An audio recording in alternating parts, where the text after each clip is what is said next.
What is good, guys? Welcome to the channel. It's your boy King. We are back again today, guys. We're about to react to another video, guys. This is pro versus anti-abortion teens. Another Jubilee video, guys. Let's check this out. Let us see Wagwan.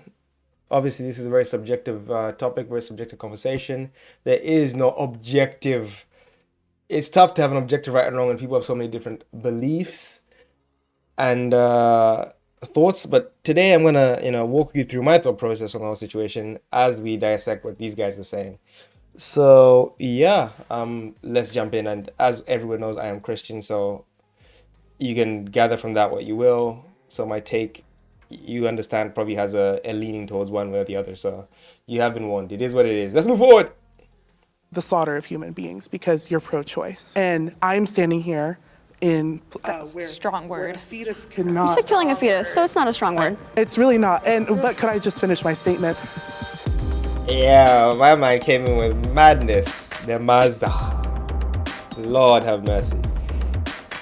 Step forward if you agree with this the is rough. prompt.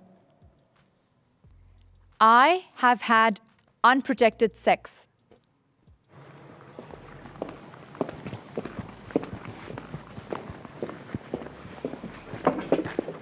Damn, these teens are moving mad. Wait, oh, hold on. No. Hold on. How come all the girls move forward and none of the guys move forward? That's mad. It's a small sample size, yes, but that's mad. They should have had an even amount of guys and an even amount of girls to balance it out to see, Wagwan. But the fact that these two guys here have just not had unprotected sex, Ross. Top G's. I don't know what's going on over here, but top G's. Nah, I'm joking. We'll see what happens. So I see we all been getting it on. About that. That's so mad that only the only two guys are the ones who have not got it on. That's mad. This leans into the stat about how, one out of three men are not probably getting any type of sexual intercourse within the year. The first time that I had sex, I didn't have the knowledge that I should have. I think Pro-abortion. I didn't know what Plan B was until I started having sex. That just maybe I missed that day in class, but that was not taught in sex ed. So I didn't know what Plan B was until I started having sex. But now I'm a lot more educated, a lot more comfortable. I'm on birth control. But obviously, birth control isn't always effective, isn't always accessible. So I understand my privilege in that. Well, the first time that I had unprotected sex was a couple months ago with my fiance. And She said, fiance. I don't know how old she is. It says teen. She's probably 19 or 18 or somewhere around there. Probably 19. were in a real period of grief. Congratulations. Because I had just had a miscarriage, I think about a month before, after we'd had protected sex. The first time that I had unprotected sex was unprotected sex was with the person that I am currently married to. She said, I'm married with it. Holy, these sisters are representing. What's going on here? They're engaged, married, they're not faffing about, bro. These ladies are on it, bro. That's mad. As a Christian, I approve. But, as a Christian, I'm not judging the others who do what they want to do. It is what it is. But I'm just proud of these young ladies here. Got married straight out of high school. I was 18. It was a week after I graduated. And we're really happy together. And we love the idea of having a child, currently pregnant right now. Heck yeah. So clearly I had unprotected sex to get here. We are winning. Are you going to college, or do you have a job? How's that working? So I mainly do activism. I try to advocate for people who are in the same position as the person inside of me right now. And I think that the value of their life is intrinsic to every fetus. So honestly, right now, I'm just chilling as an activist. But do you make money? No. Sometimes, if my followers give me some. Sick. Depends. When you were having unprotected sex, would you say that you would have been financially stable enough to have a child? No. No? Would you say you would have been emotionally ready enough to have a child? No. Okay. Mazda. All right, then. I think I was in kind of a similar situation to Baza. you. Not so much because I was pressured by.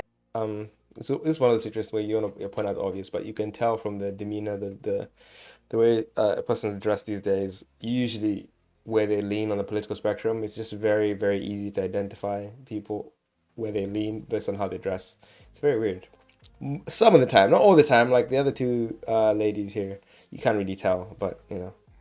A Some partner are easy to tell or anything like that, but because the sex ed courses that we had, like yours was lacking, were very lacking in terms of queer sexual education. And the sex I was having, I thought I didn't need any kind of protection for it because I was sleeping with people who couldn't get me pregnant. The first time I've ever had unprotected sex, I was young enough to not know what sex even was. So I was very much manipulated and groomed by someone in my life to think that what I was doing was okay and normal. That's wild. And that scared me because, you know, when I finally told my parents, it wasn't a really good conversation where they were like, of course they were shocked because that person is in our family. And they were like, that isn't real, you're just trying to get it for attention kind of thing. And then, cognitive dissonance but in a sense I knew real. that they believed me because we went to some dingy ass Walmart and bought a pregnancy test because they were like, if you are pregnant, you can't tell anyone that it's his. You have to say that we adopted another child. Wow. And you would have to keep that baby. I did not want to have a baby at a very young age. I was not emotionally ready. I was not financially ready. I was still in school trying to think like I have a future for myself that I want to do, you know? That's mad. Fortunately, I was not pregnant. Do you think that people can't achieve bright futures when they have children? They can achieve bright futures if they have a child. I just knew that I wouldn't have been able to achieve that future. Limiting Well, there belief. are like resources available, particularly for people who are student parents, for people who are on-campus parents, who have children, babies, toddlers, children of all ages. There are also resources in terms of crisis pregnancy centers, also known as pregnancy help centers. There's thousands of them across the US. There's 5 crisis pregnancy centers for every Planned Parenthood. And so I think that a lot. She came with the statistics and the numbers. She understands exactly what's going on. The activism truly is working on her side because she has a clear understanding of the lay of the land and what is ultimately beneficial for society, I think. But who am I? A lot of these resources are not made known. I think that a lot of people kind of get into the situation of being pregnant and nobody's telling them about these resources, and then they think that they can't do it, and then they get an abortion that they might not have actually wanted. They felt like they had to. Do you feel like that was your situation? Do you feel like you didn't want to have an abortion, like if it happened? I think that because I grew up in a very conservative home, so abortion wasn't even in the picture. I wasn't even allowed to have that idea. And like thinking of it now, like, yeah, there are crisis centers, but we're also going through like baby formula shortage. Like there's not even paid parental leave. So if we're going to be able to bring a child into this world, I think we should fight for more health care that is free for women or people who can give. Wait, in America, there's no paid parental leave? No effing way. Yo, people move to the UK, man. There's benefits over here, man. There's benefits. There is paid parental leave. That's so weird. There's no paid parental leave. That's crazy, man. Even there is even in a lot of places you work here, paternal leave and maternal leave, paid, both paid. Give Obviously, birth. the paternal is a bit shorter than the maternal, but yeah, it is what it is. And especially since I was at a very young age, I honestly just didn't know what I would do in that situation. For me, when I started engaging in intercourse, I started out using protection. I've been volunteering with Planned Parenthood since I was about 15. When I was a junior in high school, I've had an intense passion for reproductive rights. So I immediately, as soon as I knew that that resource was accessible to me, I put myself on birth control. But unfortunately, birth control isn't the end-all be-all. And from putting myself on several forms of birth control, I realized that the adverse effects of birth control can be very, very altering. And currently, I'm in a very long-term committed relationship with my boyfriend. And of course, when you have someone attractive, you want to have sex with them. And he's the first person I've really started participating in unprotected sex with. All right, can the disagree? Oh, this is very interesting. So she basically outlines the negative effects of birth control, which there are many, and the fact that she herself is now engaging in open sexual intercourse with the love of her life currently,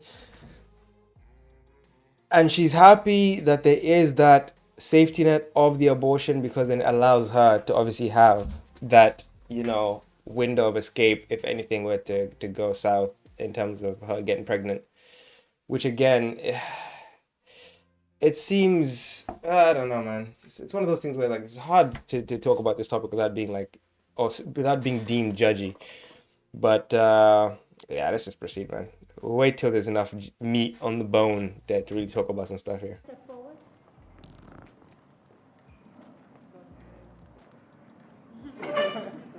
The man there. I've not had sex yet, and that's just because of my religious ethical code and moral code.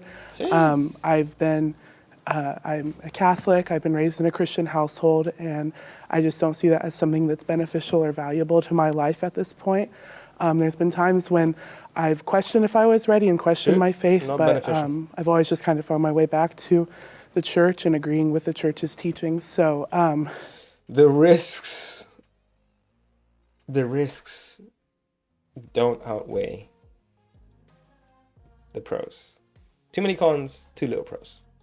I've never really had a desire, and I was in foster care as a child, and so I witnessed a lot of sexual violence there, and it's just been one of those things I almost feel like just subconsciously I've never really wanted. You disassociate with it. So I really don't see myself like living in a You sexual associate it with trauma. relationship with another at this time of my life, just because it just isn't really what I feel like is right for me.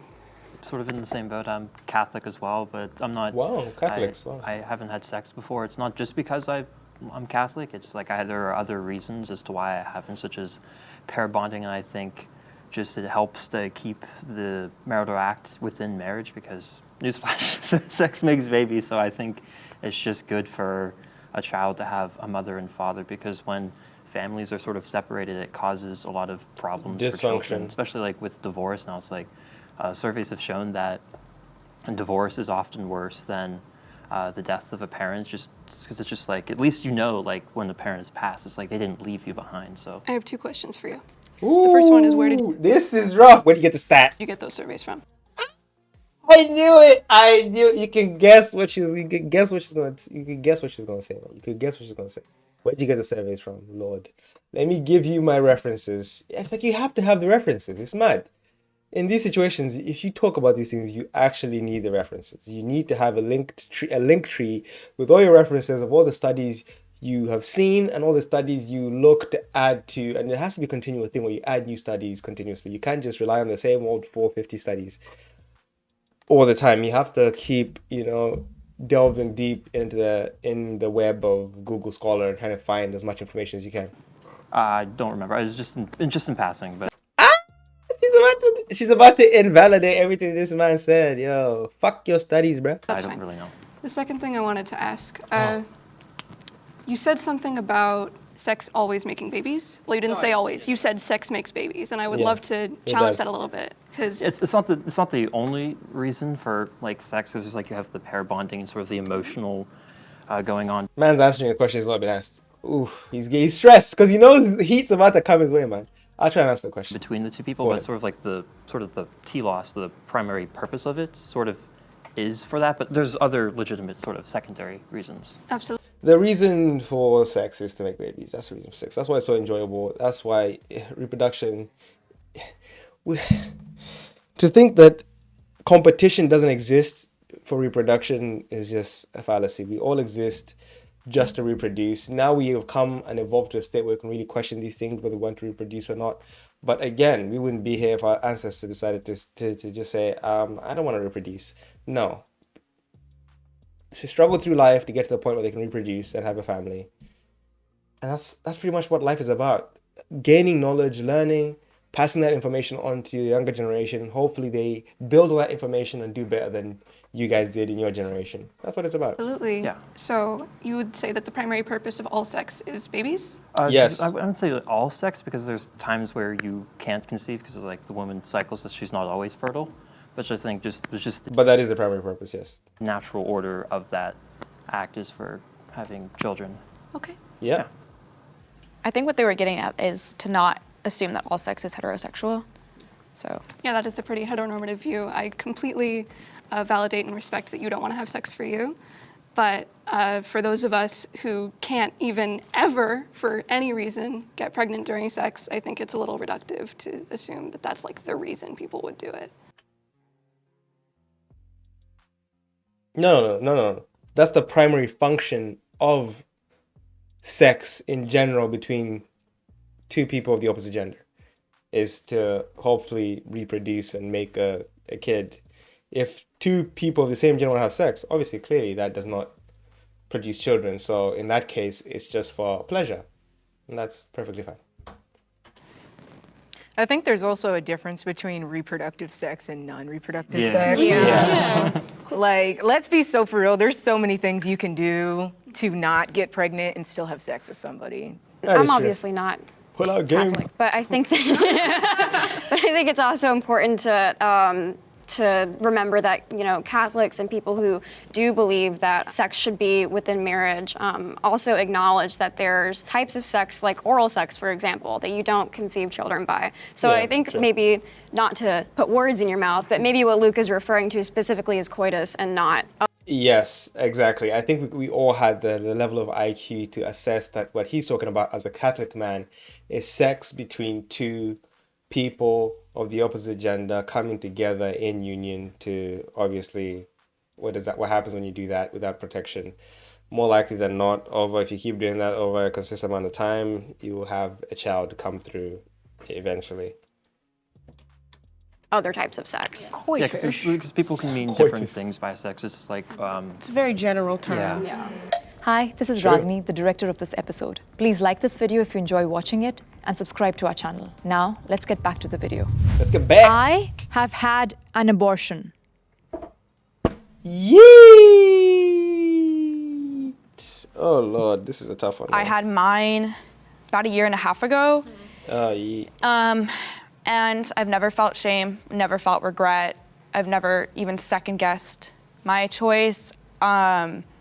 Surprisingly, my parents are Middle Eastern immigrants and they were very supportive.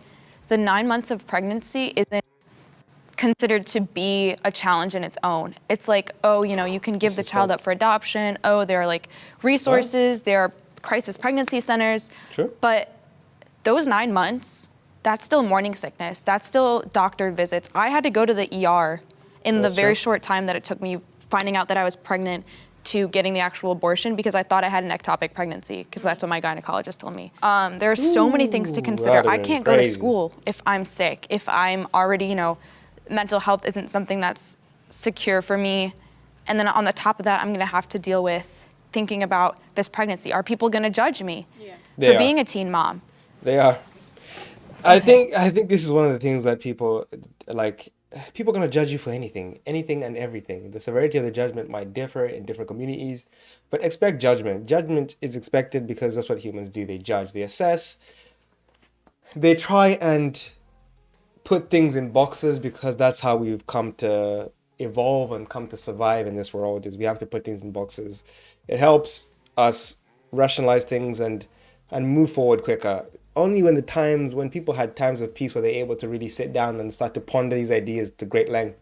When there was times of, you know, obviously the times in which our brains evolved the way they have evolved were not times of relative peace. There was always a bit of danger, so we had to put things in boxes in order to allow us to, you know, get on to bigger things like finding food and feeding ourselves and ensuring that the young is surviving and ensuring that the community is thriving. So, yeah. So I had an abortion fairly recently. I had one That's fair about 2 to 3 days before my recent birthday last year in November. It was a very unexpected event. I remember having symptoms almost immediately. I was about 6 weeks, I believe, 5 weeks and 7 days. I actually did not suspect I was pregnant because I had been going through some traumatic life events that threw my cycle off. My period was on average 40 days late, so I just didn't suspect anything when I was 6 days late that past cycle. And my boyfriend, who I was confiding in at the time and telling about my current bodily circumstances, had a feeling beyond me, the woman in this equation who should know what's going on. He was the one that prompted me to go get a test because he felt that I was pregnant. And when we found out, it was a shock. I'm the type of person, when in my relationships, I make very clear my positions on how I am with abortion and pregnancy and child rearing. I'm very transparent in that matter because there should be no room for error in that case, but that's because I'm fortunate enough to be educated in that manner. I'm a volunteer with Planned Parenthood, so I knew the resources available to me, and at that time, when I did conceive, it was not when I was on birth control. And so partially, I take responsibility for the circumstances that led to the Yes. Oh, that key word, responsibility. Responsibility. Now we see how she feels post-abortion. conception of that pregnancy. Although I'm very grateful and I'm very appreciative that I had access to this form of healthcare, it was something that I grieved heavily. It was something that my boyfriend grieved heavily. We were not ecstatic to have done this. We were not. That's true, because you're literally ending a potential life. And again, people like to say, "Hey, it's not human, it's a fetus, it's da da da da." But all these words mean the same thing. Given enough time, that thing, that zygote would grow into a human being that would have had a future, lived lives, had families, done amazing things or bad things, who knows, depending on how they were raised and the environment around them, a multitude of factors. But that zygote would have become a somebody, a someone, would have impacted the history of the world in some way, shape, or form. And that has been neutralized. That potential person has been neutralized. And that's the tough part, because when they sit there lying down in the silence of the night, that thought creeps in of, what would this person have been like? Imagine if I had this person. And when they do have kids in the future, that thought will still creep in the back of their head, which would stay, what would that child would have been like if they had survived? Looking upon the kids they have now, if they're having an amazing relationship with a kid, they might be even more, hurt by the fact that they terminated a life, which could have turned out to be someone amazing, someone who cured cancer or did some amazing stuff. Who knows? Or it could have been equally someone who did some terrible stuff, but who knows? But at the end of the day, that is a potential human life that could have impacted society in a way, shape, or form, has been eradicated. To try and make it, reduce that into like, oh, it's not even alive, it's not even da da da da. No, people try to use the argument about, this, it can't survive outside of the body. Da, da, da. Leave a baby alone, see if it can survive outside the body. Obviously, it's outside the body, but can it survive of its own accord? No, it still needs to be taken care of till a certain point, to where, it's able to fend for itself. At the end of the day, trying to reduce it to, oh, it's something else, is just trying to make people feel better about the situation they're in, because it is mentally draining to obviously enact on that feeling of, I don't want the child, and then terminating the pregnancy. It's very, it's very, that's what I'm saying. You really have to understand your position on it, because, and even if you feel like you are pro-abortion, you might be in a situation where when you do have kids, that feeling then hits you, and then you start to feel guilt, you start to go into bouts of depression, because again, thoughts creep. You always have that little voice in the back of your head telling you some shit, so you got to be careful, man. That's why I'd always suggest people, if you don't want to be pregnant, use all the contraception you can. If you're using the pill, use the pill, and also use a condom. Don't try and risk it on pull-out method unless you're content with the fact that you might either A, have some trauma, or B, have a child. happy that we had to make this choice. But because of our plans as individuals, as adults, and our life plan is to get married, is to complete school, and to maximize our chances of being the parents that we want to be, Responsible I felt it parents. irresponsible Noble to be goals. selfish and say, well, I want a baby and I don't want to make that hard choice to terminate. But when you think of somebody else, and that would have been another individual, you have to think what's best for them if they were to be born. And This is so interesting because in Africa, you see that these things are very like, it's like it doesn't really go down like that in Africa. Like in Africa, if someone gets pregnant, they're having that baby more often than not, and the family comes together to help support that baby. I have aunties, and even myself in certain times where my mom pawned me off to my aunties because she was trying to work on maximizing her career. So she didn't have time to take care of kids. She said, look, you guys are a bit more stable, you know, my sisters and brothers. I'll pass my son off to you guys, hold him for a little bit, and vice versa. There's times where we've held down cousins in the household while their parents try to do some stuff and elevate themselves. If you have family, family comes together and helps each other. If you have a good, strong community around you, you will still thrive. There's no need to feel like you will not succeed. Only if you do not have the resources, i.e., people around you that will be able to support you through that time, you know, does it for me make sense to terminate. But that's just a personal opinion, and people are sovereign individuals and can do as they wish according to the laws of the countries they live in. not in a position to where I could emotionally, financially, nor physically provide for a child. Whereas if I would do the hard thing now, later on down the line, when I improve my... And this is the thing, I think a lot of parents really underestimate the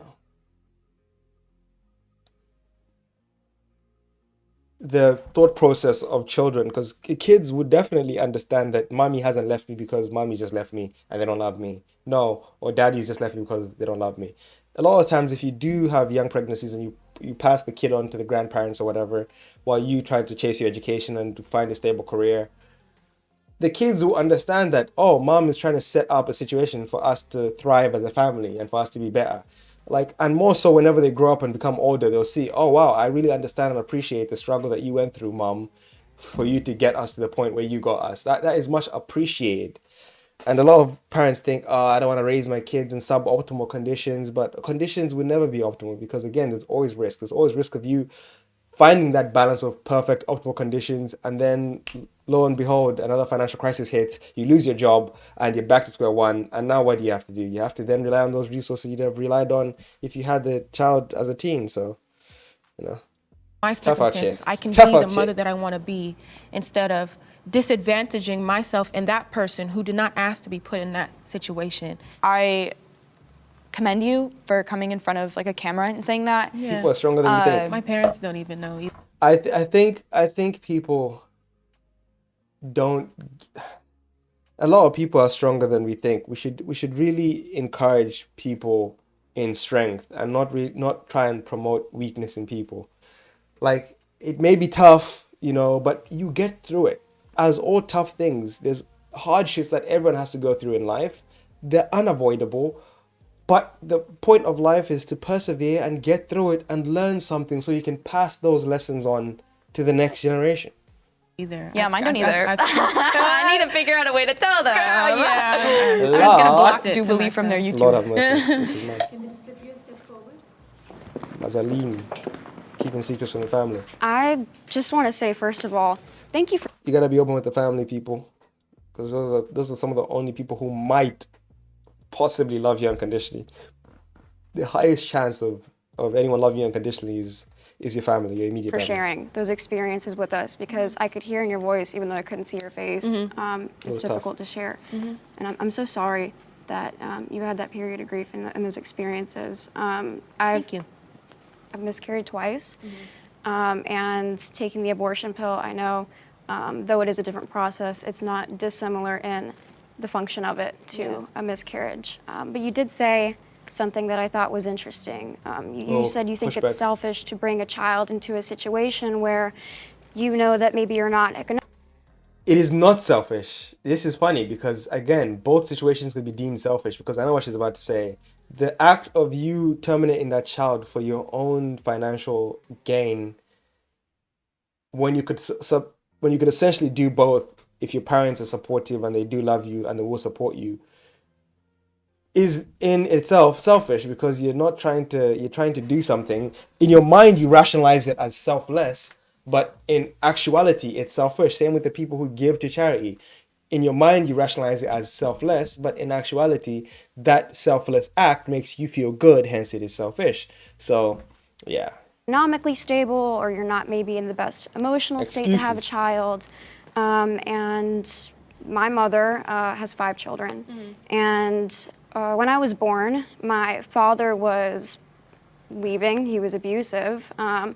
And we were on food stamps. She was in college. She was waiting tables and sweeping under chairs when she was in labor with me. So I want to sympathize with that and say I know exactly But I can't, that kind of because economic struggle, that emotional struggle that a lot of women are in. this is the thing. People don't like, it can be done and it can be done successfully. It has been done and it continues to be done successfully. So to use that as an excuse, again, to a lot of people who have been raised in those circumstances, just seems a bit kind of like a bit weak.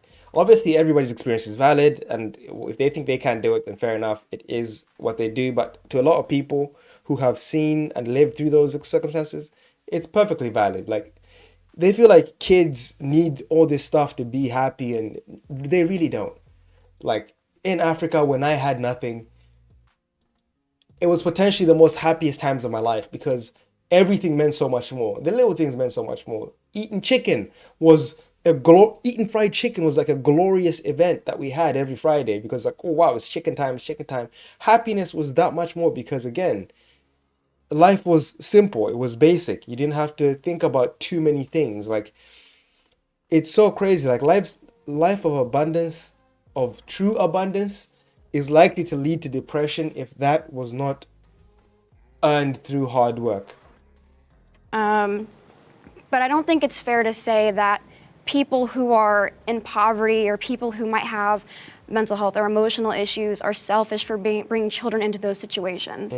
Because I think that you can still have and love a child in those situations. Yes, and I you don't can. think that having children is something that we should reserve for the wealthy, for the people who don't have mental health issues. I don't think it's selfish for people who are not in those positions of privilege to have children. For the rich, for the white, for I think it's very key that, again, if someone struggles for mental health, if you, as your kids grow up, you teach them about mental health and the issues you struggle with, and they will learn to understand you as an individual and the struggles you struggle with. And again, kids are more understanding than people think. Like, a lot of kids are very compassionate. Kids come out the womb compassionate. They don't come out hateful. So if you teach them to understand, you could even create a better person who goes out into society and preaches the good word, and helps people understand, like, as a parent, the things you struggle with, helps them and helps other people understand that there are people who struggle with those same issues. So you just never know, man. You never know. for those who are in a position. Right. So I just want to quickly respond to you, snap. and there's a Back. reason why I included that in my personal statement. It's because that's a personal belief that I ascribe to myself. I don't think generally that it is selfish to bring children into your circumstances. I retract myself from in putting my personal beliefs onto other people's experiences. I only speak from how I feel, because I'm the king of my own fate. And in the same way that your Queen. mother chose to Queen. have 5 children, I chose not to. But I don't want to ever take that away from anybody. I think if you feel like you have the means and you have the willpower Let me know that soon. to be a mother, to be a father, you do that. But that doesn't give you the right to determine for other people that they should also do the same. Well, I think that's kind of ironic, personally, because I feel like that's exactly the point of the question. It's whenever a person decides to have an abortion, whenever a doctor decides to perform an abortion, whenever a medical professional prescribes an abortion pill, they are making a choice for that child and pushing that onto the unborn person. Then they are saying that the unborn person, you don't deserve to live. You don't have the right to live. You are not rich enough to live. You are That's not true. privileged enough to live. You are not white enough to live. What about the woman though? Like that. Yo. Like I've had this Yo. conversation with so many pro-life people, Yo. and it's always, oh, the fetus, the embryo, this unborn life, and I'm like, what about me? But The key of society is to defend, optimally, is to defend the weak.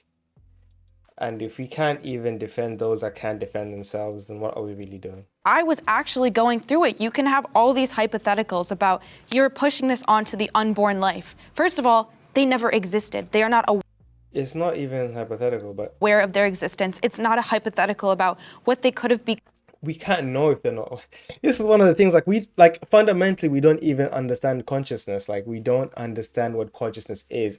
Half of us don't remember the first like 1 to 2 years of our lives, period. We might remember like small glimpses, but does that mean that was not valuable time? Does that mean that we do not deserve to exist because we do not have conscious remembrance of those events? No.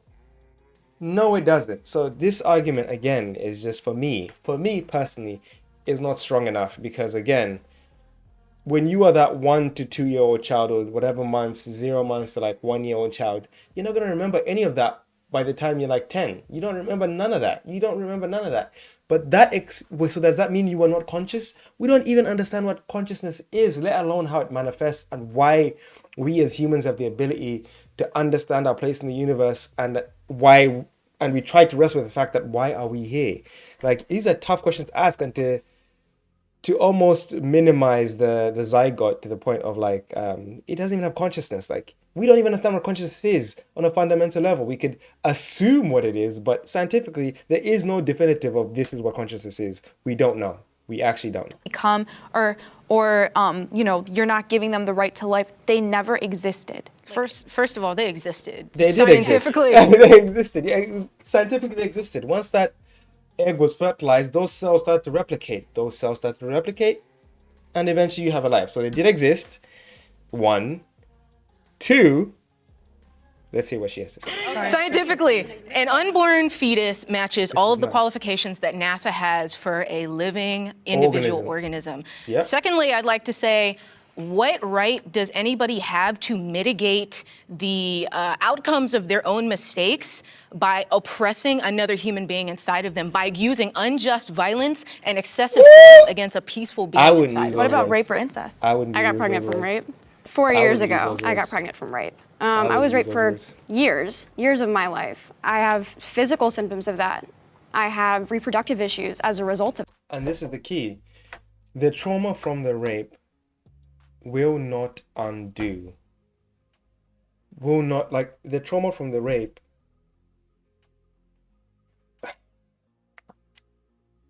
is one thing. And you will compound that with the trauma of aborting a baby. Again, you're turning a bad situation into a worse situation. If you truly don't want that child, again, especially in America, there's a shortage of people. There's a lot of people who want to adopt, and there's a shortage of eligible children to be adopted. So, there's options again if you really want. And then later on in life, if you feel like you want to connect with that child, you could maybe have a situation where you can allow yourself to connect with that child, because I guarantee you at some point you would want to connect with that child. So it's interesting. It's a tough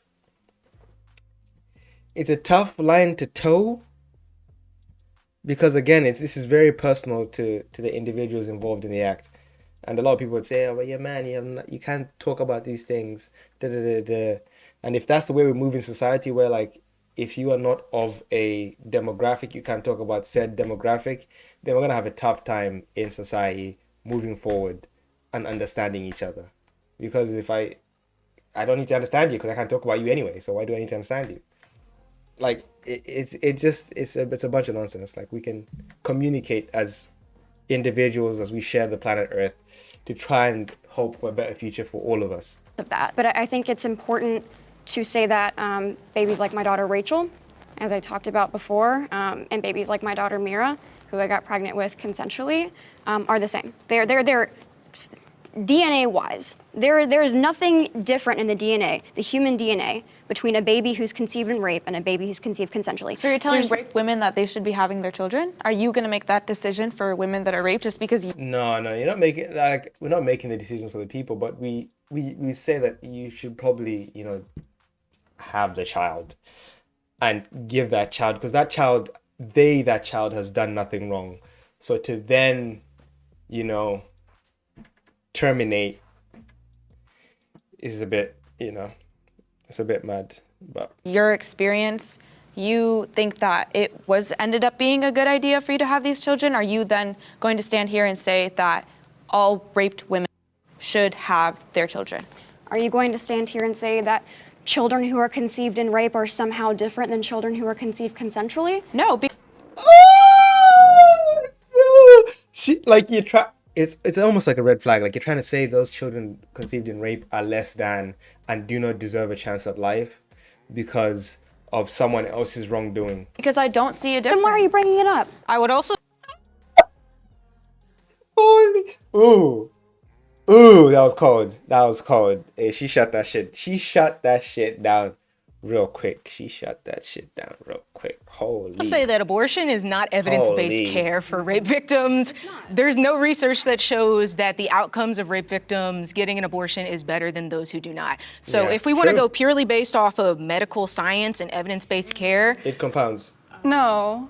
yeah, I will push back that we do have statistical evidence that shows that women who have access to abortion and in societies where abortion is accessible, there is an overwhelming decrease in the amount of abortions obtained, and there's also an increase in the economic, emotional, and physical advancements of the people who have access to that care. And I will acknowledge, because I do think Fair that enough. Well what was studied. inside of me, what was inside of you, I personally believe it is a life. Yeah. It is. I mean, I held mine in my hands, but to equate that to me, an already birthed human being, this thing, I have a Yes, photo of it in my yes. phone. I was going to bring my ultrasound as well, but I thought that would be triggering for some people.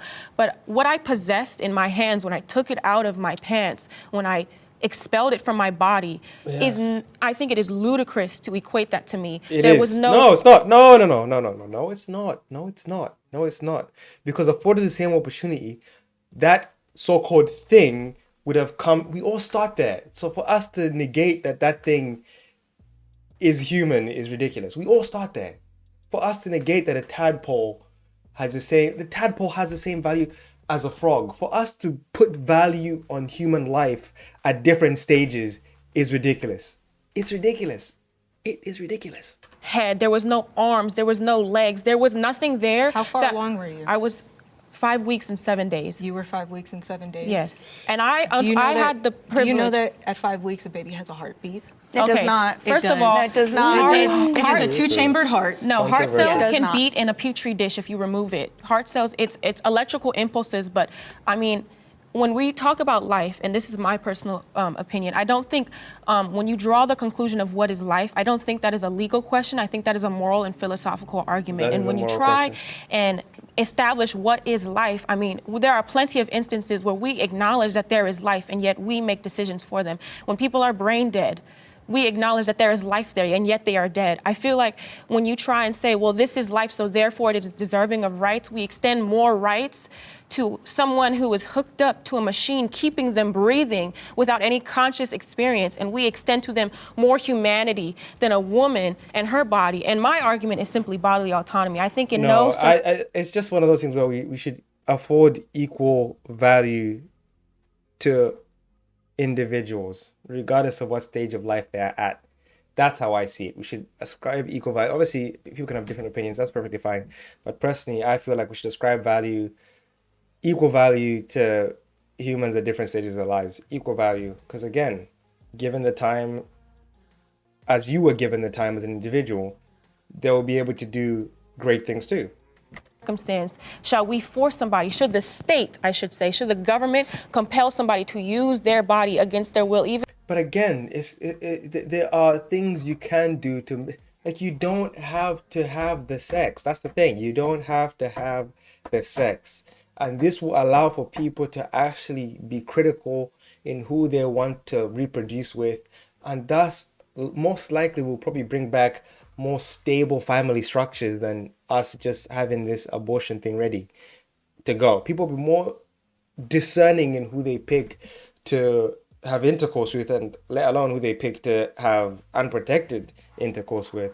So there are possible benefits. Again, could it go sideways? Who knows? Even if they are personally responsible for the individual. It's the reason why, even if you have a child and that child needs you for bone marrow or blood transfusions, the state cannot compel you and hook you up to a machine against your will to force you to keep that individual alive. And I think and when we live in a democracy and we prioritize human rights, you have to put bodily autonomy above and preserve it regardless, even if you were a drunk driver and your irresponsible, illegal actions led to the harm of another person. The state cannot put you in a position where your body must be used as a resource against your will. I think it is a violation. Okay, And firstly, what you would like to do, I asked you about evidence-based care involving rape victims. Okay. Not economic outcomes after a random I wasn't person keeps a arguing off pregnancy. the rape. Well, yeah, well, as I said, you said, yes, we do have statistics, and then you brought statistics that had nothing to do with what I said. I would also like to say that she's the cashing whole it. bodily Ooh. autonomy argument, it doesn't hold up. Pregnancy is ordinary and healthy care 99% of the time. Because Pregnancy- again, this is interesting because I did, as people probably know, I did molecular medicine in university, and what I was actually working on was looking at how babies in the womb attached to the mother, there's a difference in the cells because again, it's almost like transplant. Let's see if I can explain this. It's almost as if the baby in the mother's womb is a foreign entity, but they have a certain enzyme they release called HLA-G, which allows the body to not harm the baby, the mother's body to not harm the baby as a foreign entity, because again, that baby has the mother's DNA and also the father's DNA. Essentially, if you were to probably graft some of that, like the father's DNA onto the mother, there would be an immune response to that DNA because again, the body would see it as foreign. So the baby is a separate entity from the mother. It has enzymes that are released to protect itself from the attack of the mom's immune response, so it doesn't see the baby as a threat. So it is a separate entity altogether. So for us to say that my body, my choice, sure, it's growing inside of you, but that baby is its own entity, even though it is inside of you.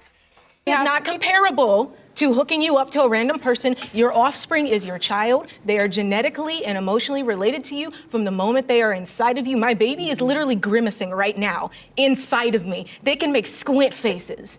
So it's not even comparable, the relationship between a child and the relationship between a rando. But you do not.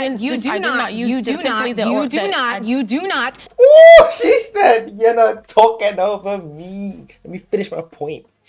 You do not get to mitigate the outcomes of your choices by violently ending the life of another human being that you are responsible for.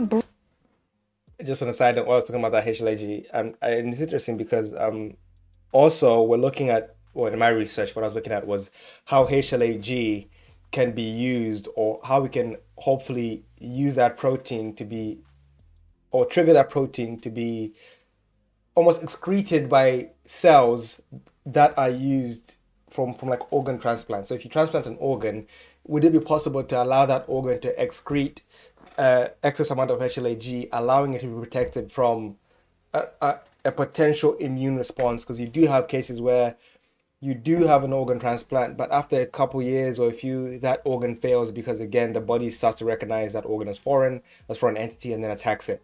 So if we're able to find a way to have the body excrete HLA-G by exposing it to a certain level of to certain chemicals, then you'd allow for that transplant to be more successful, essentially.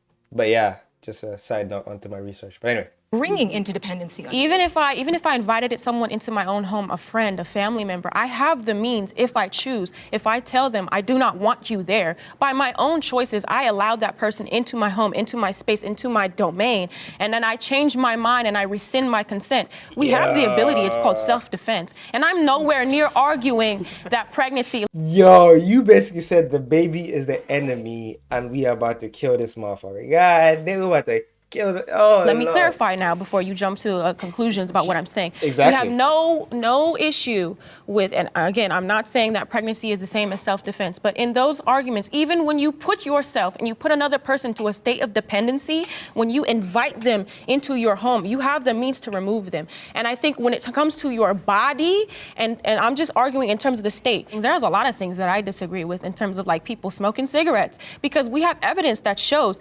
secondhand smoke kills. You can kill somebody from the means of you having an addiction to cigarettes, but should we punish that person for the Whoa. choice that they made But simply can I because ask, they? But can go I ahead. ask something? What about the child inside of you? There was what I passed in my hands was not a child, and I think it is very disingenuous to say what I had. I think how people define a child or, you know, a baby is just, it's different for everyone to try and rationalize their position. So for her, a child is a excreted human baby who is out breathing by their own, which can make noises and wants to be fed. I think that's what she's, you know, talking about as a child. Whereas for them, they see at the point of conception, that is a child. Because again, those cells, given the potential, they will just replicate into a child. Like, that's how it starts. That's the circle of life. The beginning, the circle of life for a human is to start as a zygote and end up dying as an old person. That's the circle of life. In all stages of that being, people will consider that a human. You see what I'm saying? But the way, it's the same way we've anthropomorphized. The way we've looked at animals and talked about the different stages, like, you know, the egg is produced for the tadpoles, fertilized, then they become actual tadpoles, and then they become frogs. But would you not consider the tadpole a frog? I would consider it a frog because, again, it's just the process. The caterpillar butterfly is the caterpillar butterfly. Well, yes, they're one and the same thing because it's just the evolution of that one thing that changes it into the butterfly. So, like, you know what I mean? Like, we can't really put points at which the thing is valuable. If the thing holds intrinsic value, it should hold intrinsic value throughout its entire span. Obviously, it can produce that value to the world until a certain point, but does that mean it's less valuable? No. Held in my hand is the you, is any of you. It just wasn't. What was it then? An embryo. It's like Well, a clump of what's an cells. embryo? What is an embryo? It's a clump of cells. Well, It's a clump of cells. embryo is just a term It's an for organized the stage of It's a not certain the stage same. of So when we development talk about the- in the process of entire human life. Right. I Yeah. So it is So it's still a human it's a being. human life. So you just But agree. is the egg unfertilized? Is that a human being? No, because because when they fertilize, that's when they become a human being. If you leave an egg in the woman, it will not become human life by itself. Once that zygote is created, that is human life. That is the human life portion. When you learn about the human life cycle, you start where? At the fucking zygote. That's where you start. You learn about the reproductive cells, the reproductive organs, the reproductive cells, the sperm and the egg. You learn about how they come together, how cells replicate, how they replicate through meiosis, and then how cells replicate through mitosis. You learn all these things. The circle of life, bro. It's all part of the human cycle. So for us to differentiate this shit is ridiculous. To try and make ourselves feel better. Look, religiously, from my standpoint, I feel like it's a life, and I feel like it should be treated as a life, and we should not be doing it. But legally, taking religion out of it, we should still acknowledge that it's termination of human life. But if people want to do it, fair enough, because apparently that human life is not, you know, does not bring about emotion and stir up people's feelings in their value for it. So, Hold on. One at It a is what time, it one at a is. time. I want to hear what you guys have to say. So an egg is distinct from an embryo because an embryo is a genetically distinct whole organism. It's not merely just a part like Yeah. skin cells. The DNA you will find in the zygote is the DNA you will find in an adult human being. Period. Period. Once the cells replicate a certain amount of time, those cells will then specialize. Once those cells specialize, then certain genes will be turned on and off to allow the formation of different organs and different functional parts of that individual human being. But all those things come from that one cell.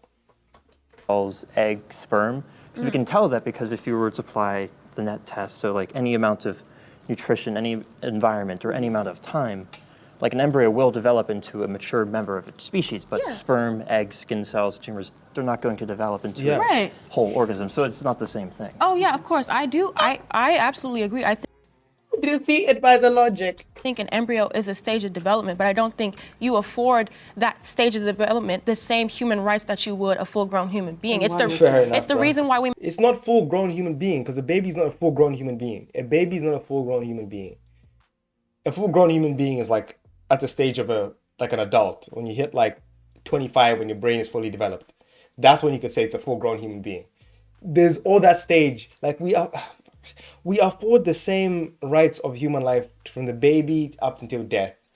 Like, and it's probably worse to kill a baby than it is to kill like an elderly person in terms of in the court of law. They'll probably give you a worse sentence because again, it's just a bit rough. We make a distinction between children and adults. A child can develop into an adult. Do we automatically ascribe them, you can drink, you can vote? Well, they are not that yet. And why make that distinction but then say how does that give us the authority to kill? Yeah, that doesn't give you don't kill a child, you don't kill an adult, you don't kill an old person. Like, whether they can do certain things or not, you don't have the ability to kill them or mistreat them. Kill the child. I'm not saying give you the authority to kill a shit, child. this is But what I you're arguing think for. that the argument that I'm making is I feel like there's a fundamental difference between something being attached to you, reliant on your resources, and something. The baby, after it comes out without all this new formula bullshit, would still be reliant on the mother for nutrients. Are we playing these stupid games right now? Are we playing? Let's just call a spade a spade. It's a child, okay? It's a human being. It's a human life. Let's call it. We don't have to call it child, but it's a human life. It's a human life. Let's give it the value it deserved. It's a human life, man. It's a human life. Being dependent on you for other types of resources. Even a baby is dependent on you, man. You leave a baby by itself, it will not survive, bro. It will die. It will die. There was a story that came out recently of a young mother who had a baby in like a bathroom and she stuffed the baby in the bin. That baby didn't survive. Even though it was out and alive, the baby quickly died because, again, it can't take care of itself. It can't. There's only a few animals that upon birth can take care of themselves. And it's not us. This is beyond your physical body. It's the reason why I'm making a reference to blood transfusions and organ donations, because that is directly attributing what your body needs to survive to give to somebody else to help them live, as opposed to a child that is already born that simply needs your labor and financial resources to keep them alive and support their already existence in living on their own. But when we're talking about the mathematics is not mathing, bro. The mathematics is not adding up. value of human life, I don't think it's at all fair to say that an unborn child is worth more than their mother or who would be their mother. No, it's not worth more, but we should afford them equal value until the point at which a choice has to be made. Until there is medical complications where one has to go, that's when you have to make that decision. But until that point, why terminate? I don't think it's fair to say that the mother's needs and her state of life or their state of life don't matter in that situation, because they do. And it's not this like killing a fetus for fun. Nobody wants to do that. No one wants to do Nobody that. wants to be in that situation or to have an abortion. It is killing. But like, you can't just act like we always should be prioritizing this, what isn't even a child yet. But none of us are saying we're prioritizing. Yeah, we're not prioritizing, bro. Both can have equal success if given the chance. But we pretend that we're valuing one more than the other when we should value both equally until the point at which you have to make a choice if there are complications. Prioritizing the child over the mother. We're saying, Yes, you are. Yes, you are. No, What happens during no. pregnancy? What happens during pregnancy? You see, the maths is not mathing. The maths is not mathing, bro. You can bounce back. It happens if that's your whole life finished. If you're just pregnant once, like, bro. Pregnancy, the mother is new. The male said, you know. So put the jokes in there. You know. It's a bit rough. Trying to think of the word. Succumbing. Gestating. Gestating. The mother is giving life to the fetus. The mother is supporting the fetus's life as it grows. And so what we're saying is that the child and the mother should be equally supported through the pregnancy. Are they? No. We're not saying that they are. We're not saying that they are. So supporting the financial needs of a mother is a need that can be handled through nonviolent means, whereas you guys are advocating for violent means to end the life It's of not a person. violent. It's not violent. Yeah, it is violent to rip, suction, starve. It is violent to I don't take know limbs about off that. of people. I had a It is pill. violent to induce a heart attack. Yeah, and you was a starved. pill. You starved your embryo. That's what happened. That's how the pill works. You probably do that in labs somewhere. That's how you I do that? in germ cells. But it's a human being. I feel like we keep getting away from the fact It's not, that though. but There's nothing to science get away states from. It that life begins at exists. conception. It's a human Violence. That's the definition. Using or involving physical force intended to hurt, damage, kill someone or something. So they're not really using physical force. They're using chemical force. They might pull it out through physical force, which is I don't know. It's a bit testy there. So, oof. Science does not say that. The Bible says that. Science does I have not a say question that. for you really quick. I have Let's move on to the next prompt because it feels like the conversation is not going anywhere. Yeah, shut it Don't get a down. bunch of pro-choicers and pro-lifers together. I'd rather abort a child than put them through the foster care system. Yo. What? You would, whoa, that's rough, man. And this is like I didn't consider this until I myself was put into that situation That's rough. where it's not just get pregnant, put the kid in the foster system. It's that again, like I said, 9 months of pregnancy, and I would not go through those 9 months of pregnancy, even though if I had the option of giving my kid up to the foster care system, like you have to still go through those 9 months of pregnancy. It's not just, you can just drop it off. And that's the thing. It's found that most of the time when parents do have the baby and they want to give it up for adoption at the beginning, by the end of the pregnancy, as they're giving birth and they see the child, a lot of them often have remorse about the decision they've made to give up that child. It's a rough situation, man. But yeah, man. That's why you shouldn't make a decision too early, man. So I feel like first, before we get into this conversation, we need to establish how foster care works. As someone who is in the system, I understand how the system works. As someone whose parents were foster parents, I understand the system is not something you can willingly just register your child for, not like the adoption system. Foster care is a system of the government to protect children who are in unsafe environments, that they see the child as being in an unsafe environment. My mother was a drug addict. We were living in government housing. We were homeless multiple times. My mother was severely addicted to alcohol, just not at a time in her place where she could really have a family, but she did have a family.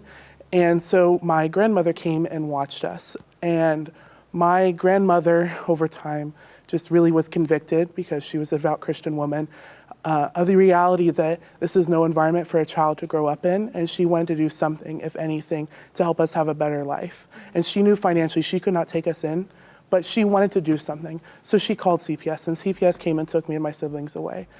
Now, did I have the best experience of foster care? Absolutely not. I still live today with bruises and sores on my body from foster care. And I was in there up until I was 19 months old. I was a baby, but it still affects me to this day. And I really struggle when I hear people say that, like, a child in foster care is somehow less valuable because of the way that the government treats children in foster care, because I just don't think that's a correct opinion to have. Yeah. To treat a child as less valuable is dehumanizing. And I don't know about the rest of you, but I'm 1,000% against dehumanization of any human being whatsoever. I don't think anyone is saying that foster care kids are less valuable, though. Like, you. Well, but he's inferring basically that it's better, death is better than having that child go through some of those experiences, which for some people, again, it's all dependent on the child. For some children, it may make them hardened and resentful. For some other children, it may make them, more compassionate and caring and understanding of other people's circumstances. So Didn't mean that, did you? No, nobody's saying that. I just wanted to make that clear. Do you have a uterus? I do not have a uterus. You do not have a uterus. So I'm not saying that your opinion is invalid or that you should not be included in this Here it discussion, comes. but I'm saying that that's important to keep in mind, is that you could never be in this position Oh, no, of facts. That's having facts. to decide whether you in your body want to keep and raise a child from your body. You are arguing Yes, for the slaughter of human beings because you're pro-choice. And I'm standing here in where Strong where word. a fetus cannot. Killing a Strong fetus, so word. it's not a strong word. It's really not. But could I just finish my statement? We're standing here in defense of the children because they do not get that voice, because they do not have that voice because they are in the womb. So then are you going to adopt it? I'm assuming you will, right? That's not an argument you can make because I am currently not in the financial place Okay. to adopt. But it is a choice that I could make to become a foster parent. The issue is that becoming a foster parent is something that you register with the state. exactly. If you have to adopt, you have to have a certain level of financial credibility. That's the law. If you want to adopt, you have to have some type of financial credibility where the child could have some type of financial stability in their life that would give them the ultimate chances of being successful because of the instability they've felt or they've been experiencing. But yeah, it's an interesting point, that gotcha moment that they brought up there. A very interesting moment. We're happy about that one. But again, like, if you have family around you, like most people have family around them, parents who are willing to support them through it. It's not going to be like you're going to do it by yourself, that I don't have the financial means. No, you don't have the financial means, but it's going to be a group effort. If you have family and you love them, there are times where you help your other family members financially. Everybody knows this. Everybody knows this. You help your brothers, your sisters, your parents sometimes. You take care of your parents in later in life financially. Same shit. People help each other. That's what people do. That's what it's supposed to be about. It's something. It's not as easy as just saying like, well, you can just one day become a foster parent. It is a long, tedious process. It's expensive. There's tons of things that go into it. I would also say thousands of dollars. They also Yeah, especially in America. So come to the UK, man. Come to the UK. You get that experience. The NHS takes care of you, man.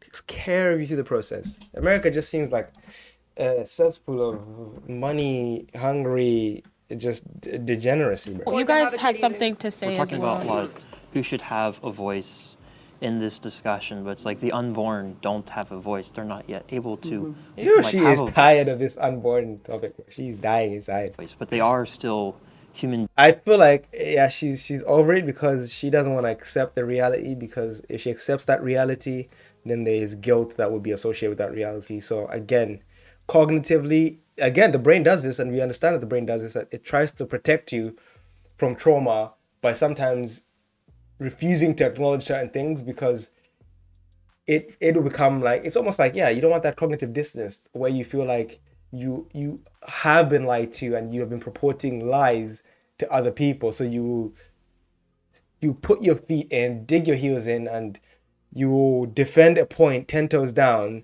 because you just don't want to be wrong. Beings with dignity, and we ought to respect that. So I think I think we really need to sort of figure out, it's like, what are we talking about here? Because if abortion doesn't kill human beings, then no justification is necessary. However, if it does kill human beings, no justification is adequate. I always say that Ooh, I like this guy.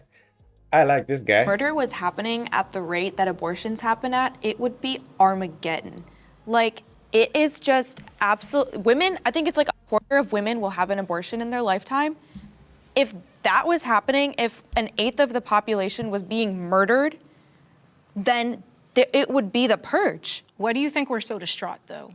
It doesn't affect you, though. Like, But it doesn't affect us. doesn't. If I hadn't told you, you wouldn't know. Injustice anywhere is a threat to justice everywhere. But why is Every single person, even if they are not under my jurisdiction, the oppression. This is the dumbest stuff ever. The way she said it doesn't affect you though. When people are calling for like defense of women in Iraq or whatever, it doesn't affect us. But we still understand that what is happening to people is not just So we have to kind of come together and defend people who can't defend themselves, essentially. So for her to sit there, it doesn't affect you though. That's like some privileged shit right there. That's some privileged shit. We know it. She knows it. Everybody knows it, because you wouldn't use that argument for anything else where you say, but it doesn't affect you though. It doesn't affect you though. Try using that, like again, the slave traders tried to use that in slavery. Well, don't buy a slave then. Well, don't buy a slave. If you don't want a slave, don't buy a slave. It's cool. But us who want slaves, we're gonna have slaves. Bro, come on. Of that person is my business. And that's what it is. I respect that approach. This is, to us, it sort of sounds like if we're saying it's like if you don't want an abortion, sort of just don't have one. Yeah. But we hear it sort of in the same way. It's like if you don't like slavery, don't have a slave. We sort of hear it sort of in the same ways because it's involving like it's sort of the destruction of the dignity of a human person. Like abortion and slavery violate the dignity of a human person. So you're comparing abortion? Exactly. Exactly, because people don't understand, man. You really have to think about these things. If you're not like, an analogy is used to equate value, and if you don't value the zygote or embryo to that level, then you try and deny that. Same with the people who did not value black people as human beings would deny that, bro, these are animals. Like, why do we care if they're slaves, bro? They're animals. Like, what? Who cares? But yet, these are the same people who will be 10 toes down on people killing dogs. Bro, madness. It's madness, bro. It is madness. I actually agree with that. And I think that ties in nicely to this whole systems and foster care argument, because people argued vehemently at the time in which we were about to end slavery that we should not end slavery because we don't have the systems. We don't have the systems ready for all of the slaves that will now be free. There's no jobs out there for them. They don't have any land. Oh, we need to keep them as slaves until we have the right system. No, you don't. Listen. Stop closing your ears, bruv. Listen. She's making sense. Listen. She's making sense. And if you think she's not making sense, you're coping. And I know if Destiny's watching this, he's probably trying to make some rational argument about how that's not the same. It's not the same because, when people talk like this, it makes me feel like they're trying to conflate two different. I see you, Destiny. I see you. You don't get to degrade the dignity of another human being until you're ready for them to be here. And black people are still suffering today. Until you're ready. Until you are ready. Oh, and black people are still suffering today, so we shouldn't let them go. Bro, come on. So we shouldn't let them go because the suffering is still continuing. So why even let them go if they're going to still suffer? Bro, this girl, man, what are you talking about, bro? You need to calm down. They're going to catch you out. You need to calm down. This is sounding very racist right now. For them to live dignified lives. I'm joking. That's unjust. I want to touch on the prompt about the foster care system, and I just wanted to emphasize that for me, I didn't that was cold. take into consideration the foster care. I don't feel like anybody is less than. I don't think that you're less than. I think me and you are entitled to the same rights. Of course, just personally, when I made my decision, it wasn't a matter of I don't want my child to go to the foster care or be adopted out. That wasn't the question. What I took into consideration, what my boyfriend and I decided together was we did not want to put me through the physical constraints of pregnancy without him, because my boyfriend, he is a very traditional Christian, and I'm no longer religious. I grew up in the Catholic Church, and I'm not religious anymore, but I respect his views, and he carries a lot of views that you have, but because of his consideration to me and his approach to the family structure, he knew that he was not in a position to take. As a Christian, he should be 10 toes down, bro. You shouldn't be. He should have said, bro, we're keeping this. Obviously, he can't force you to do what you don't want to do, but he should have been 10 toes down. And bro, if it happens again, bro, it's testy.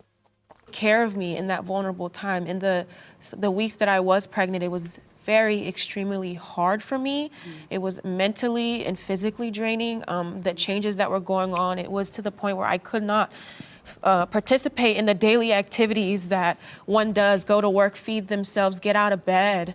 It was very psychologically difficult in that short period of time. And we knew at that point that it was going to be a very demanding and laborious pregnancy had I gone through with it. But because of how he feels and his responsibility and his duties that he places on himself as a man, he wanted to make sure that experience of pregnancy. And when we do decide to have a child, I'm in a point where I can be cared for appropriately. Just the way I waited out, and again, it wasn't because this aversion to the foster care. In fact, I feel like we should better resources for those children because they have every right to be here. I'm more so focused on whether or not, again, should the government enforce and place themselves in such a personal matter when it's a matter of people using their bodies. I would think most of us in some regard agree with you. I can't speak for everyone here. I don't know everyone. But again, as I said earlier, the body growing inside of you is not your body, even though it is growing inside of you. And soon enough, people are gonna be able to get that zygote and raise it outside the body. So when that process happens, they could ban abortions and subsequently implement a method in which that baby is taken and put in an artificial embryo where that baby can grow, and then it can be given up to a couple for adoption, as people don't want it. I think that's where society's gonna head, because at this rate, low marriage rates and declining birth rates, eventually the government's gonna have to find a method to kind of intercede and really bring the population numbers back to a level which can sustain the economy.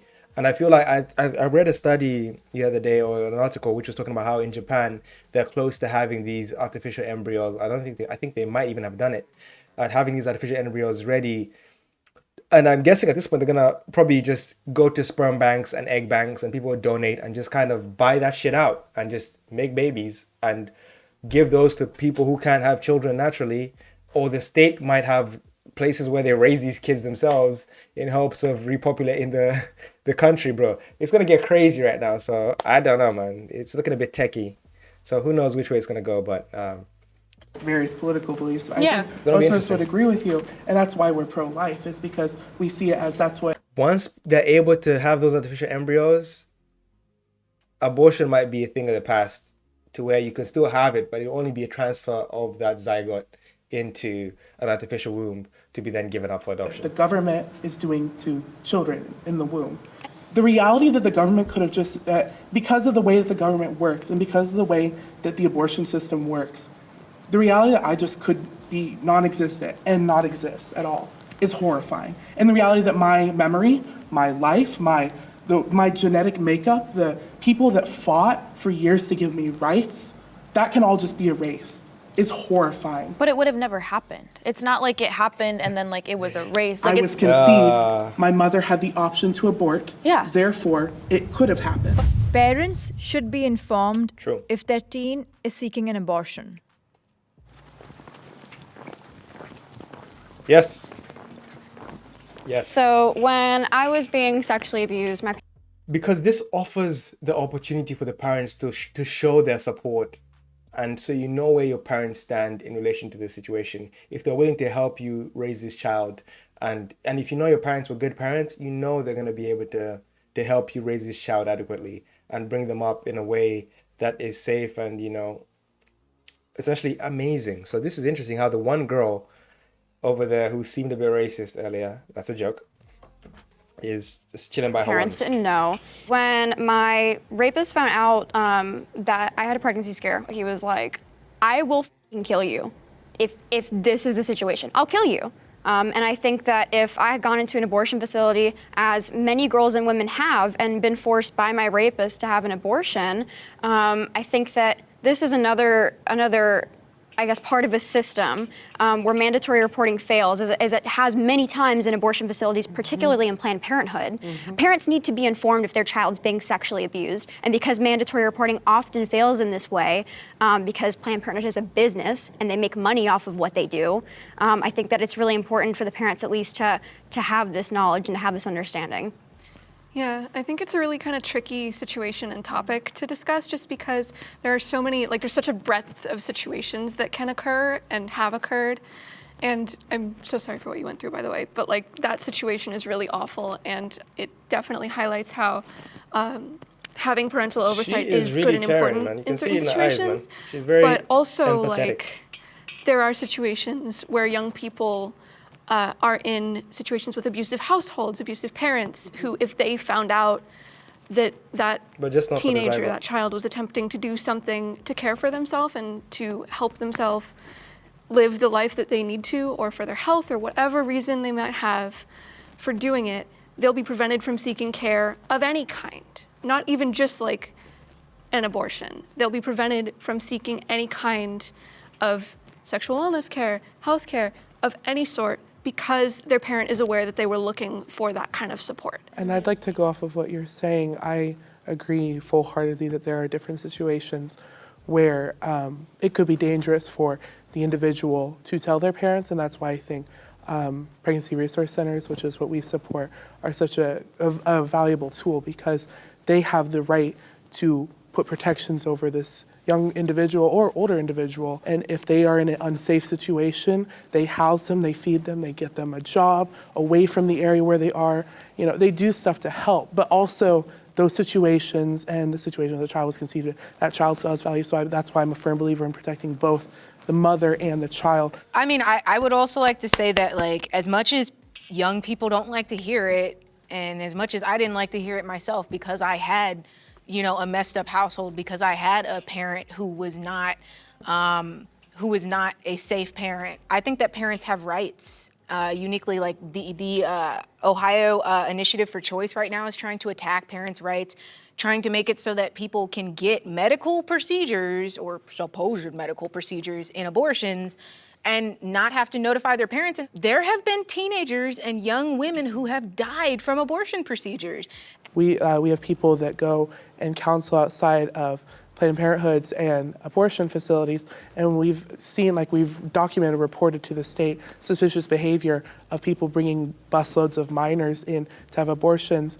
And, you know, it's one of those things that we just have to look at the reality and we have to address it. There's actually statistics that say that the majority of women who have undergone sex trafficking report having more than one forced abortion, specifically saying forced abortion. And we are against that too, right? We are against people being forced into abortions as much as anything else. I think parents have an obligation to care for the child that they have in their care, and I think it is a parent's responsibility to support that child, of course. But then again, I feel like I'm speaking from a privilege of where I obtained mine when I was already a legal adult, so I didn't have to tell my parents.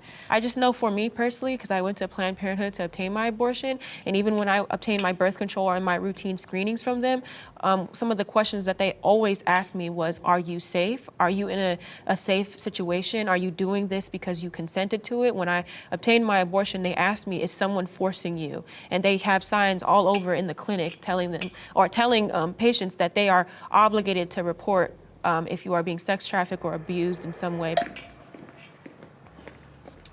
The reason I disagreed was because I believe the prompt said teens should have to come to their parents. I am acquainted with someone who just had an abortion who is the same age as us, and she did not tell her parents. She has yet to tell her parents. Well, I think we're talking about telling parents before the procedure, particularly, because that has ramifications. I mean, I'm sure afterwards there's some ramifications, but I think parents, like I said, would have the right to know before you get the procedure. I have a question, because I think a lot of us are coming from the approach of like minors, but I'm saying it specifically with my case because I was already legally an adult when I had mine. Do you feel like even in cases, although we are teens here, I'm still legally an adult, should my medical information, now that I am legally able to obtain care on my own, because that's where I'm going to operate from, should, even against my wishes, should they be informed? Because I think for me, with such a sensitive topic, I want to go to them when I'm ready, because I'm coming here now sharing my story, but I was not prepared to come out with mine because it's still something that I grieve with to this day, still something that my boyfriend and I, we still tackle with every day.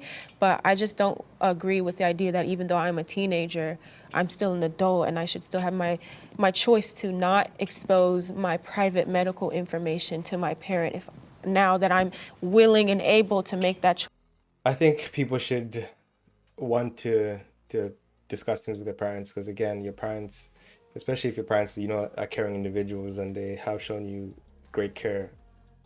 I prefaced it with saying if your parents are caring individuals and they care about your well-being and you know that they ride 10 toes down for you, people should be more forthright with their parents, because again, they will offer you that support and that counsel where needed, where you don't have to just keep it to yourself and shoulder the burden by yourself and feel like, you know, you're withholding. Again, family is there for a reason. They're to support each other. So people should really be looking to their families to help them support each other and, you know, get a secondary opinion, you know, on the matter, because again, you might make a choice that you are not fully committed to and then later regret it. And in a situation like this with abortion, the potential guilt that could come with it if you ever change your position in the future would be immense.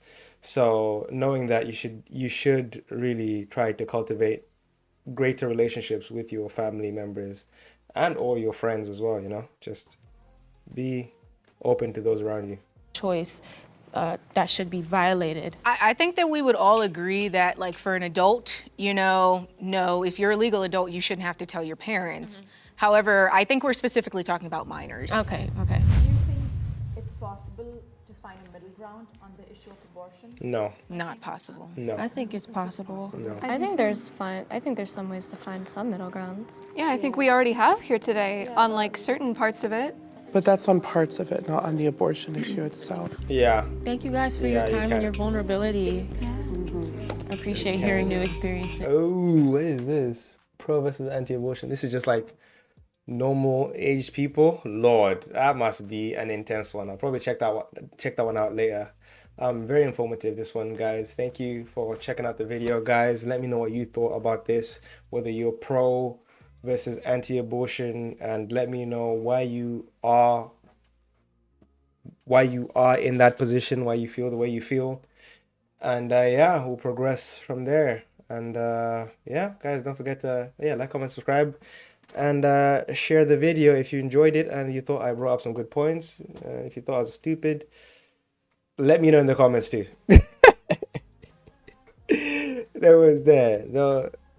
No personal offense taken. Okay, you just insulting my arguments, not me personally. I'll take that. Anyway, guys, catch you guys in a bit. Peace.